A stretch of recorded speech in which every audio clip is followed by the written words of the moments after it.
자, 오늘은 성경 이제 여인들을 시작했는데 두 번째 여인 사라입니다.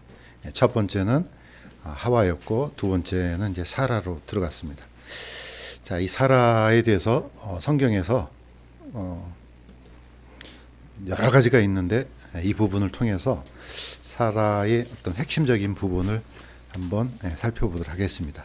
히브리서 11장 우리가 잘 알고 있는 것처럼 사라에 대한 부분이 나오는데 믿음의 선조들이 굉장히 많은데 또 여인들도 많은데 히브리서에는 여인들이 많지 않습니다.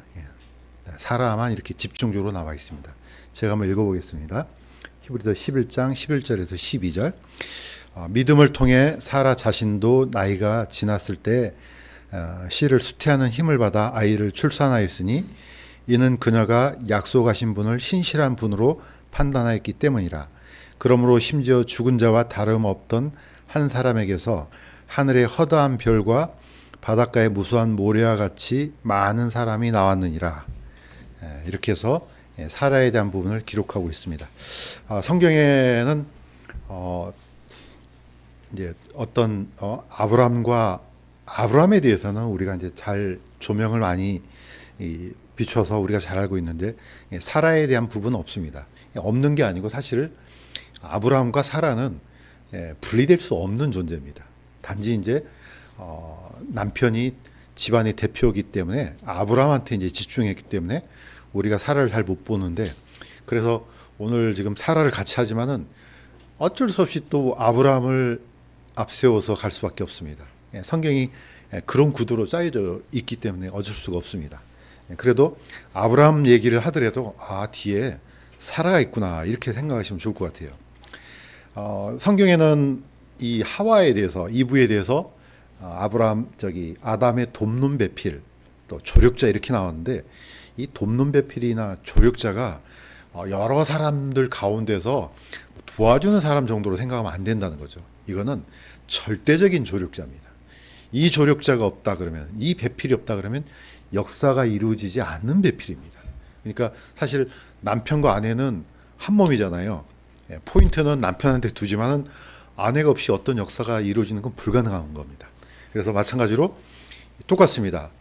사라를 지금은 이제 우리가 이제 이 인물론에서 다루고 있지만은 어쩔 수 없이 아브라함이 나옵니다. 등장하지만은 아브라함과 사라는 한 몸으로 봐야지 우리가 이해하기가 쉽습니다. 그래서 약간 옛날에 인물편에서 아브라함을 쫓아갔는데 그렇다 할지라도 두 사람이 같이 가는구나 이렇게 이제 생각을 하고 쫓아가면 좋을 것 같습니다.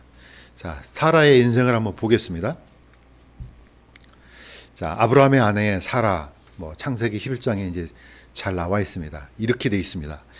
데라는 아브라함과 나홀과 하란을 낳았고 하란은 롯을 낳았는데 우르에서 자기 아버지 데라보다 먼저 죽었더라. 아브라함과 나홀이 아내를 취하였는데 아브라함의 아내 이름은 사레이며 나홀의 아내 이름은 밀가더라. 그러나 사레는 수태하지 못함으로 아기가 없더라. 이게 성경 구절 중에서도 우리가 이제 쏙 들어오는 포인트가 있습니다. 이게 사레가 아기가 없었구나. 이미 결혼은 갈대아 우르에서 아브라함과 했는데 아이가 없는 그런 여인으로 등장하는구나. 그러면은 옛날 같으면은 이 아이가 없다는 것은 뭔가 하나님으로부터 복을 받지 못한 여인, 이런 생각이 지배적이었던 그 시대입니다. 자, 성경에서는 보면은 아브라함이 제일 먼저 등장하고 나홀과 하란을 낳았다 이렇게 했는데 성경학자들은 여러 가지 면에서 이제 추적을 해보면은 이게 순서가 바뀌었다고 봅니다. 그래서 데라의 가장 첫 번째 아들이 하란이고 두 번째가 나홀이고 아브라함이 가장 막내로 보고 있습니다. 대충 보면 그게 맞는 것 같아요. 그럼 왜 아브라함이 가장 먼저 등장하냐? 너무나 중요한 인물이기 때문에 막내를 가장 위에다가 놓고 이제 성경을 기록한 것 같습니다. 그래서 사람들은 다 아브라함이 이제 첫째 아들로 생각을 하고 있습니다. 자, 어쨌든 진위 여부를 떠나서 이 하란은 아버지보다 먼저 죽습니다. 데라보다 먼저 죽고 그 하란에서 태어난 아들이 바로 조카 롯입니다. 자, 이 롯이랑 여기 있는 나홀이랑 전부 다 데리고 이제 드디어 갈대아 우르를 이제 떠나게 됩니다. 이게 이제 초반부죠. 자, 그런데 뭐 그 시대든 이 시대든 어쨌든 아이를 갖지 못했다는 것은 사라한테는 굉장히 치명적인 거죠. 자, 이 아브라함하고 결혼했던 이제 사라는 드디어 남편 아브라함을 떠나서 이제 따라서 아주 머나먼 이제 여행을 시작합니다. 자, 여기 이제 지도에서 보시는 것처럼 저기 메소포타미아 그 지역에서 이제 약간 하루에 속합니다. 갈대아 우르가 아마 20대 시대에 아마 갈대아 우르가 어떤 이제 오늘날로 말하면 뭐 우리나라로 말하면 거의 서울이나 부산이나 뭐 이 정도 어떤 도시였던 것 같아요. 그러니까 모든 뭐 좋은 시설, 어떤 사회의 안전망 이런 것들이 다 어떤 갖추어진 그런 도시였던 것 같아요. 그런데 하나님께서 그것을 떠나서 듣도 보도 못했던 저 가나안으로 가라고 이제 명령을 하십니다.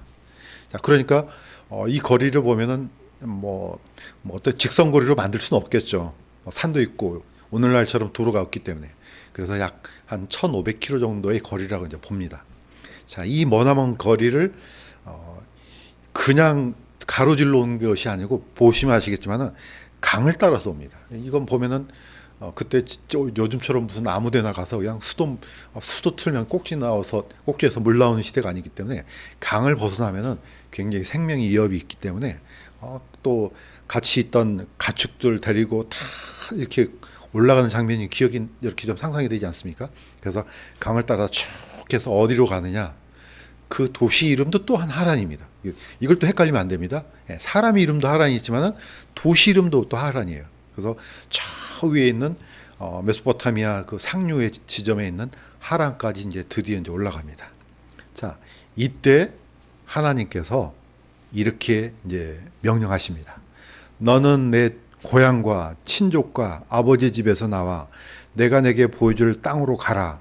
내가 너로부터 큰 민족을 만들고 너를 축복하는 자들에게는 내가 복을 주고 너를 저주하는 자에게는 저주를 내리니 네 안에서 땅의 모든 가족들이 복을 받으리라. 하나님께서 이렇게 이제 명령을 하십니다. 이렇게 해서 이제 그 하란에서 이제 드디어 이제 가나안 땅으로 이제 들어옵니다. 자, 지금도 이 약속은 유효합니다. 왜냐? 하나님께서는 그냥 그 시대에만 주신 게 아니고 너를 통해서 네 안에서 땅의 모든 가족들이 복을 받으리라. 우리가 비록 아브라함하고는 혈통으로는 관련이 없지만은 뭐하고 관련이 있습니까? 믿음으로 관련이 있습니다. 그래서 신약성경의 사도 바울은 우리가 여전히 아브라함의 자손이라고 그럽니다. 왜냐? 아브라함이 가졌던 믿음하고 우리가 가졌던 믿음이 동일하기 때문에 그렇습니다. 혈통으로는 상관없지만. 그래서 너를 축복하는 자에게는 내가 복을 주고 동일하다는 겁니다. 지금도. 너를 저주하는 자에게는 저주를 내리라.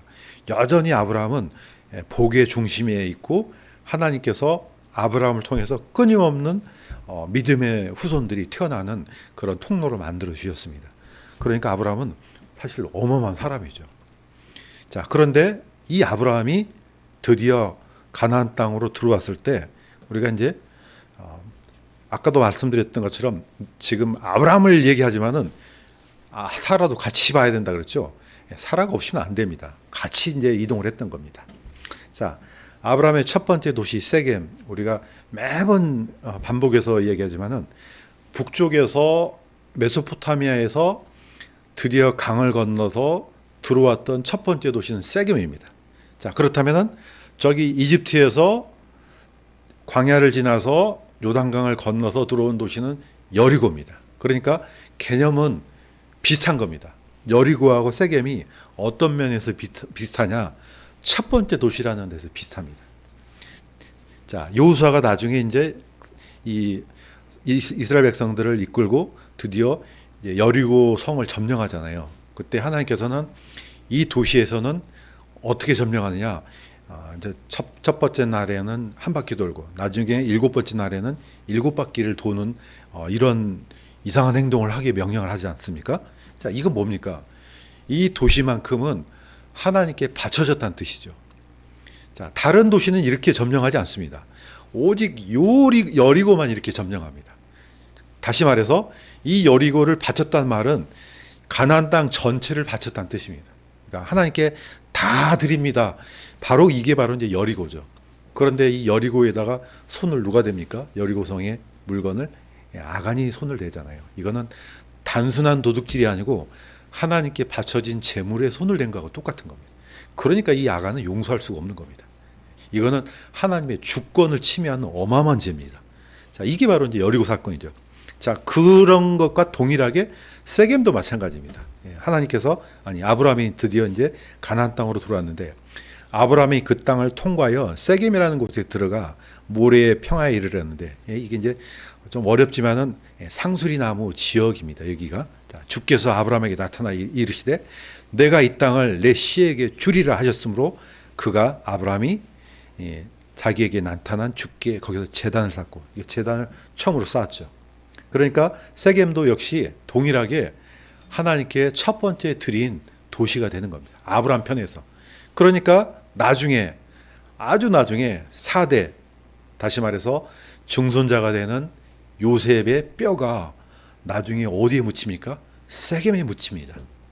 뭘 기억하라고? 그 옛날 아브라함이 가나안 땅에 들어와서 첫 번째 하나님께 제단을 쌓았던 이곳을 기억하고 드디어 하나님께서 약속을 이루신 이 도시를 기억하라고 이 요셉의 뼈를 세겜에 묻습니다. 그러니까 세겜하고 여리고는 의미가 이제 비슷한 도시겠죠. 자, 이렇게 해서 드디어 이제 하나님께서 약속을 주십니다. 자, 이거는 성경에서 너무너무 중요한 구절이죠. 이거는 중요하니까 같이 한번 읽어보겠습니다. 시작. 이제 하늘을 쳐다보고 별들을 셀 수 있거든 세어보라. 내 씨가 그와 같으리라 하시니라. 아브라함이 주를 믿으니 그분께서 그것을 그에게 의로 여기시고 나는 이 땅을 내게 주어 상속하게 하려고 너를 갈대아 사람들의 우리에서 데리고 나온 주니라. 십계명에도 분명히 첫 번째 유대인들의 계명으로 보면은 나는 너를 이집트 땅에서 애굽에서 속박의 땅에서 데리고 나온 주라 그러잖아요. 여기서도 똑같이 같은 패턴이에요. 자, 나는 너를 이 땅을 너한테 상속하게 하려고 갈대아 우리에서 데리고 난 주라 이렇게 합니다. 그러니까 하나님에 대한 정체성을 아브라함한테 분명하게 얘기를 합니다.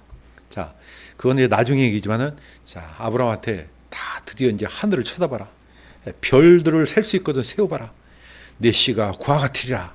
그러니까 아브라함이 그 말씀을 그 언약을 믿었습니다. 자, 믿으니까 어떻습니까? 하나님께서 그의 믿음을 그의 의로 여겼다 이렇게 합니다. 창세기 15장 6절입니다. 이거는 창세기부터 시작해서 저기 요한계시록까지 관통되는 성경입니다. 너무너무 중요하죠. 이게 왜 중요한가? 그걸 다시 한번 얘기합니다. 자, 그걸 한번 쫓아보겠습니다. 이 아브라함이 받았던 칭의의 시기가 중요한 이유가 있습니다. 왜 중요하냐? 아브라함이 언제 이 칭의라는 것은 쉽게 말하면 의인의 신분을 얻었다 이렇게 이해하면 됩니다. 그냥 뭐 아브라함이 어떤 훌륭한 일을 해서 선한 행위를 해서 의로운 사람이었다 이게 아니고 의의 신분을 얻은 거죠. 그러면 언제 얻었냐 이거죠. 아브라함은 율법이 오기 전에 아브라함부터 모세까지는 상당한 시간입니다. 그런데 이미 모세를 통해서 율법이 오기 전에 이미 아브라함이 믿음으로 의롭게 됐습니다. 그 다음에 아브라함이 할례를 받기 전입니다. 그러니까 이거는 굉장히 중요한 포인트입니다. 자, 할례를 받기 전이었다면 이스라엘 민족이 만들어지기 전에 율법이 있기 전에 모든 것이 다 전에요. 그러니까 율법도 의인이 되는 조건이 포함이 안 되는 거죠. 율법도 의인이 되는 조건이 포함이 안 되고 할례도 의인이 되는 조건에 아무런 영향을 끼치지 못한다는 거죠. 너무너무 중요합니다. 또 한 가지가 있습니다. 언제 의롭게 되느냐? 아브라함이 멜기세덱을 만난 이유입니다. 이게 굉장히 중요합니다. 아브라함은 이제 성경을 보시면 아시겠지만은 이 사건이 일어난 것은 아브라함이 자기 조카 롯이 사로잡혀 가니까 자기 집에서 키웠던 데리고 있었던 종을 데리고 드디어 쫓아가서 뺏어서 다 구해서 옵니다. 자, 구해 오니까 나중에 누가 맞이하러 나옵니까? 멜기세덱이 맞이하러 나옵니다. 자, 이 멜기세덱은 이름 자체가 의로운 나의 왕이란 뜻이에요. 이미 이스라엘을 나라가 있어야지 왕이 될 거 아니에요. 근데 이 부분은 멜기세덱은 이미 왕입니다. 평화의 왕이에요. 또 하나님의 제사장이에요. 이미 왕과 제사장은 이스라엘이 생겨난 이후에 만들어지는데 이분은 생기기 전에 왕이고 생기기 전에 제사장이에요. 누구겠습니까 이게? 이분은 거의 100% 성육신 전에 예수 그리스도를 저는 믿습니다. 그러니까 이 라인을 그대로 성육신 전에 가졌던 킹과 제사장을 성육신 이후에 예수 그리스도께서 그대로 이어받았다는 뜻입니다. 뭐 계속해서 물려받고 하는 게 아니고 이때 썼던 칭호를 여기서 가져왔다는 거죠. 자, 10분의 1 그러면은 사람들이 굉장히 뭐 어렵게 생각하는데 꼭 어떻게 보면은 11조 그러면은 무슨 율법으로 드리는 여기로만 관점이 있잖아요. 그런데 성경에서는 아브라함이 율법과 상관없는 사람이에요. 상관없는 사람인데 10분의 1을 드렸어요. 이거는 무슨 얘기입니까? 나의 모든 소유가 당신의 것입니다. 이런 뜻입니다. 그냥 숫자로 10분의 1이 아니에요. 내 것은 다 하나님의 것입니다. 이 뜻입니다. 자, 이런 행위를 하니까 어때요? 드디어 하나님께서 그렇게 약속하시는 거죠. 자, 세워봐라. 내 후손이 이와 같을 것이다. 이때 드디어 칭의, 아브라함의 칭의가 성경에 기록됩니다. 자, 그러면서 이걸 다시 한번 반복합니다. 누가요? 사도 바울이. 사도 바울이 이걸 왜 모르겠어요? 그냥 거의 구약 성경을 달달달 외웠던 사람 아니겠습니까? 이분이 너무 잘 알죠. 자, 이것도 너무 중요하니까 같이 한번 읽도록 하겠습니다. 시작. 만일 아브라함이 행위로 옳게 되었으면 그 일에 대하여 자랑할 것이 그에게 있으려니와 하나님 앞에서는 없느니라. 성경 기록이 무엇이라 말하느냐? 아브라함이 하나님을 믿음에 그것을 그에게 의로이 여기셨느니라. 얼마나 중요했으면은 한 번 더 반복합니까? 그대로 창세기 15장 6절을 그대로 갖고 와서 아브라함이 의로 여기셨다 이 말씀을 다시 한번 반복하면서 포인트를 아주 정확하게 찍어냅니다. 이미 행위와 상관없이 이렇게 됐다는 거죠. 오직 믿음으로만. 자, 그런데 창세기에 보면은 22장에 가면은 뭐가 납니까? 아들 이삭을 바치는 장면이 나오잖아요. 자, 동일한 아브라함인데 그러면은 22장에서 의롭게 된 건 아닙니다. 이미 15장에서 의롭게 된 것을 22장에서 증명하는 거죠. 자, 그래서 야고보는 예수님의 육신의 동생 야고보는 포인트를 창세기 22장에다 맞춘 거죠. 사도 바울은 포인트를 15장에다 맞추는 거죠. 같은 사람인데 일어났던 시기의 관점이 약간 다를 뿐이지 동일한 인물입니다. 왜 야고보는 이 부분을 강조했겠습니까? 정말로 믿었으니까 드렸지 이겁니다. 정말로 안 믿었으면 안 드렸겠지. 우리의 어떤 열매가 진짜로 믿으니까 열매를 맺지. 아니 열매를 만약에 안 믿었다 그러면 안 믿은 거지. 이 논리인 거죠. 자, 이 논리를 그대로 사도 바울은 다시 한번 얘기를 합니다. 자, 그런데 이 약속을 했을 때 아브라함이 85세입니다. 사라 나이 75세예요. 장장 거의 14년. 아무런 소식이 없어요. 그러니까 분명히 믿는데 나는 하나님을 진짜로 믿는데 그 약속이 진실되다고 믿는데 아무런 소식이 없어요. 그러니까 어떻습니까? 이때 사라가 그러면 혹시 이런 방법으로 하나님의 약속을 성취시켜 볼까? 이런 생각이 들었다는 겁니다. 그래서 나타난 사람이 바로 사라의 아내 이 하갈입니다. 자, 그녀에게 한 종이 있었는데 그녀는 이집 사람이요. 그녀의 이름은 하갈이더라. 사레가 아브라함에게 네 하녀에게 들어가소서 그녀로 말미암아 아이들을 얻을까 하나이다 하매 아브라함이 사레의 목소리에 귀를 기울이니라. 아브라함의 아내 사레가 하갈을 데려다가 그의 아내가 되게 한 때는 아브라함이 가나안 땅에 거한 지 10년이 지난 뒤였더라. 그러니까 85세가 된 겁니다. 자, 그러니까 이제 거의 10년 정도 지나니까 소식이 없으니까 사라가 드디어 이제 자신의 육신의 지혜로 어떻게 하든지 하나님의 약속을 이루어 보겠다고 생각합니다. 이게 그러니까 하나님께서 주도해서 약속을 이룬 거하고 하나님께서 약속하신 것을 사람이 이루어 가려는 것은 차이가 있습니다. 지금 현재 이스라엘이 그렇다는 겁니다. 언젠가는 때가 되면은 이스라엘 땅에 저는 믿기로는 솔로몬 성전터 위에 그대로 하나님의 성전이 세워진다고 믿습니다. 그런데 현재 이스라엘은 이 생각을 거꾸로 하고 있습니다. 먼저 성전을 지으면은 하나님의 뜻이 이루어지겠지, 이 생각을 하는 거예요. 그러니까 사람들이 인위적으로 하나님의 어떤 뜻을 꿰어 맞추려고 인위적으로 뭔가를 하는 게 많이 있거든요. 지금 하고 있는 이스라엘이 지금 그런 일을 지금 하고 있습니다. 뭐든지 우선순위가 중요한 건데 이걸 바꿔가지고 어떻게든지 수단과 방법을 가리지 않고 그 뜻을 이제 성취하려고 합니다. 자, 이러면 어떻습니까? 뭐 불을 보듯이 뻔합니다. 이 계획이. 사라의 근심. 나중에 태어났습니다. 그런데 태어나긴 태어났는데 하나님께서 원하시는 아들은 아니잖아요. 하나님께서 원하시는 게 아니라 약속하신 아들이 아니죠. 이 아들이 바로 이스마엘입니다. 이 이스마엘은 나중에 아람 민족의 조상이 되죠.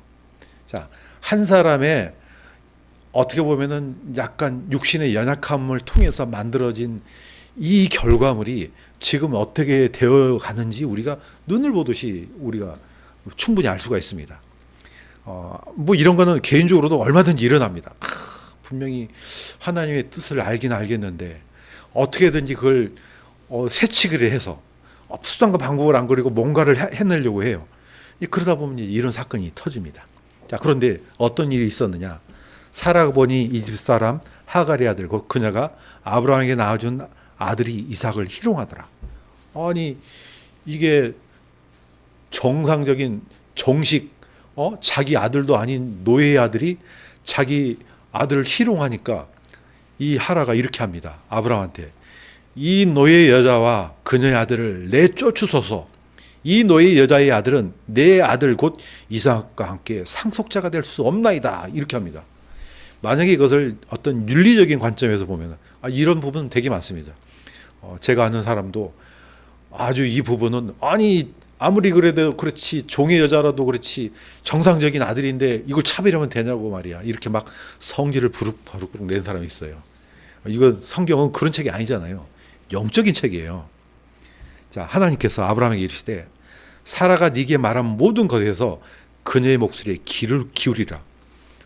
들으라는 겁니다.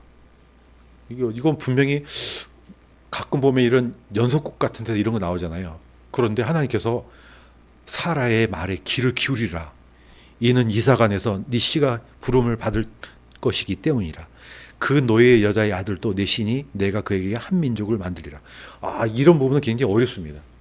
그냥 차라리 싹을 잘라버리면 되잖아요. 그런데 하나님께서는 사라의 그 계획을 통해서 태어난 이 아들도 한 민족을 만들어버리겠다는 겁니다.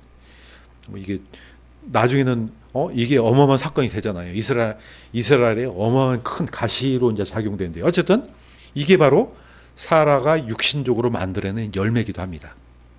자, 여기까지는 뭐 그럴 수 있다고 쳐요. 그런데 포인트가 정말로 중요한 포인트가 하나 있더라고요. 어떤 면에 있느냐? 아까 했던 얘기를 이제 되돌아가겠습니다. 사라가 드디어 아브라함의 나이 99세 태어나기 전에 그러니까 어떻게 죠? 사라가 이제 거의 89세죠 이제. 자, 이때 하나님께서 오셔서 내년 이맘쯤에 때를 따라서 아들이 태어난다고 이제 약속을 합니다. 그러니까 어떻습니까? 사라가 속으로 웃으며 이르되 내가 늙었고 내 주도 늙었은즉 내게 즐거움이 있으리요. 이때 웃었습니다. 그러니까 하나님의 천사가 왜 웃냐고 그러잖아요. 다그치십니다. 하나님께서 너무 어려운 일이 있느냐? 그러니까 사라가 깜짝 놀래갖고 웃지 않았다 합니다. 자, 우리가 잘 알고 있는 것처럼 이 웃음이라는 뜻이 이삭입니다. 자, 이삭인데 이게 굉장히 좀 약간 이 부분은 약간 좀 설명을 좀 해야 될 것 같습니다. 히브리어는 동사가 시제도 아니죠. 항상 동사 자체가 우리는 시간을 따라서 뭐뭇을 했다, 할 것이다 이렇게 표현되지만은 히브리어는 시제하고 별로 상관이 없습니다. 행동에 초점이 맞춰져 있습니다. 행동이 끝났다 그러면 완료형을 쓰고 끝나지 않아 행동이 계속해서 일어나요. 그럼 이거는 미완료형을 씁니다. 자, 이 웃다라는 이 단어가 쫙 큰데 이건 한번 웃었다 이렇게 끝납니다. 그런데 앞으로 계속해서 얻을 것이다. 이러면 이츠하크라고 합니다. 바로 이츠하크에서 이삭이 나옵니다. 우리 한국 발음이 이삭이고 영어로는 아이색이라고 하잖아요. 자, 이츠하크 라빈 총리 혹시 기억나시는지 모르겠네요. 오슬로 협정을 맺었던 그 총리 이름이 이츠하크 라빈이에요. 한국으로 말하면 이삭 라빈, 그 라빈이에요. 자, 이 명사가 찌오크입니다. 영어로 뭐하고 닮아 있습니까? 쪼크라고는 농담이라는 뜻하고 닮아 있잖아요. 뭐 이게 같은 어원인지는 모르겠지만은 발음이 너무 닮아 있어요. 자, 현재도 이스라엘은 웃음 그러면 찌오크입니다. 영어로도 물론 이제 약간 부정적인 의미로 흘렀지만, 자, 이 표정을 뭐 어떻게 상상력을 동원한다 할지라도 어떻게 보면 이 웃음을 어떻게 그려낼 수 있겠습니까? 아마 가장 근접하게 그린 그림이 이렇지 않았나 생각이 들어요. 아브라함의 나이 100세, 사라의 나이 90세입니다. 할머니, 할아버지가 아들을 하나 들고 이 웃음을 누가 이렇게 흉내를 낼 수 있겠습니까? 자, 아브라함의 아들 이삭이 그에게 태어났을 때 그는 100세더라. 사라가 이르되 하나님께서 나로 하여금 웃게 하셨으니 그러므로 듣는 모든 자가 나와 함께 웃으리로다. 이렇게 합니다. 이 웃으리로다 하는 것은 안 웃었는데 웃을 거라 이런 뜻이 아니에요. 뜻은 항상 웃을 것이다. 이 뜻입니다. 자, 여호와라는 이 단어도 약간 비슷합니다. 하야는 존재했답니다. 이후에는 존재할 것이라는 뜻입니다. 그런데 지금 존재하지 않고 앞으로 존재할 이런 뜻이 아니고 항상 존재한다는 뜻이 이후에입니다. 이게 축약형이 바로 요한 겁니다. 마찬가지로 이 이삭이라는 단어는 너무 중요해요. 끊임없이 영원토록 웃을 것이다. 이 단어가 이삭입니다. 그러니까 얼마나 중요해요? 왜 그렇게 지으라고 했거든요. 하나님께서 나중에 아들이 태어나면 이삭, 영원히 웃는 웃음 이렇게 지으라는 겁니다. 이때 진짜 이 두 사람이 그렇게 웃었다고 저는 믿습니다. 뭐 이게 단순한 웃음이겠습니까? 바로 우리의 마음속에 진정한 웃음인가 난 동일하다고 봅니다. 우리가 구원받았을 때, 우리가 소망 없었을 때 드디어 예수 그리스도께서 나를 구원해 주셨다는 그 기쁜 소식을 듣고 내가 구원받았어요. 그때의 웃음. 그 웃음이 바로 이삭이 아니겠습니까? 영원한 웃음이죠. 반면에 지옥에 떨어진 사람 어떻습니까? 영원한 비통이죠. 이를 부드득부득한 그것도 영원한 겁니다. 누구를 향해서 이를 갈겠어요? 그 사람들은 자기 자신을 향해서 이를 갈죠. 이건 너무 원통하니까. 그래서 웃음하고 너무 반대되는 그런 행동이죠. 자, 여기서 이제 드디어 진정한 웃음을 찾았습니다. 사라의 믿음. 그런데 성경에는 사라의 그 육신적인 지혜에 초점을 맞추는 게 아니고 여전히 사라가 가지고 있는 본질적인 믿음에다 초점을 맞추고 있습니다. 신약 성경은 다 그렇게 됐습니다. 자, 히브리서 11장이 이렇게 되어 있습니다. 믿음을 통해 사라 자신도 나이가 지났을 때 아이를 출산하였으니 이는 그녀가 약속하신 분을 신실한 분으로 판단했기 때문이라. 여전히 그 믿음이 흔들리지 않았다고 표현합니다. 내가 볼 때는 잠시 약간 좀 격길로 간 것 같은데 그런데 성경은 그렇지 않았다고 합니다. 여전히 사라가 갖고 있는 믿음은 흔들리지 않았어. 이렇게 합니다. 자, 창세기 22장 아까 얘기했던 것처럼 이 부분은 우리가 너무 잘 알고 있습니다. 하나님께서 아브라함한테 이렇게 명령합니다. 네가 사랑하는 내 유일한 아들 이삭을 데리고 모리아 땅으로 가서 그를 번제 헌물로 드리라. 어떤 사람은 아브라함이 아마 몰래 사라 몰래 아마 아들을 데리고 갔을 거라고 추측을 합니다. 그럴 리가 없습니다. 이거는 성경을 너무 그건 상상력이 너무 지나친 것 같아요. 아니 여기 보면은 청년들 둘과 다 데리고 왔는데 어떻게 모르겠어요? 이거는 동일하게 사라도 그렇게 믿었다는 겁니다. 그렇게 해야지 성경이 풀리는 거죠. 아브라함만 믿고 사람은 안 믿는데 혹시 사라한테 혼날까 봐서 몰래 데리고 간다 새벽에 이거는 불가능한 일이죠. 여전히 그래야지 신약 성경하고 구약이 다 맞아 떨어집니다. 아브라함도 이렇게 믿었다면 사라도 믿었다는 겁니다. 그렇다면 아브라함한테 사랑하는 내 유일한 아들 이삭이면은 사라는 어쩌겠어요. 더 심하죠. 적어도 남자는 약간 덤덤하잖아요. 여자는 이거 울고불고 난리가 나죠. 이거는 사라도 똑같은 겁니다. 너의 유일한 아들. 그야말로 사라 편에서는요, 유일한 아들이에요. 이 아들 하나밖에 없어요. 이 아들을 가서 번제로 드리라는 겁니다. 이게 참아질 일이에요? 이거는 거의 엄청난 일입니다. 자, 그런데 11장, 히브리서 11장 17절에서 19절에 이렇게 합니다. 믿음으로 아브라함은 시험을 받을 때 이삭을 바쳤으니 하나님께서 심지어 죽은 자들로부터 능히 그를 일으키실 줄로 생각하였으므로 죽은 자들로부터 그를 모형으로 받았느니라. 포인트는 아브라함한테 포인트를 갖고 있지만은 아까도 말씀드렸던 것처럼 사라도 예외될 수 없습니다. 동일하게 사라도 믿었던 거죠.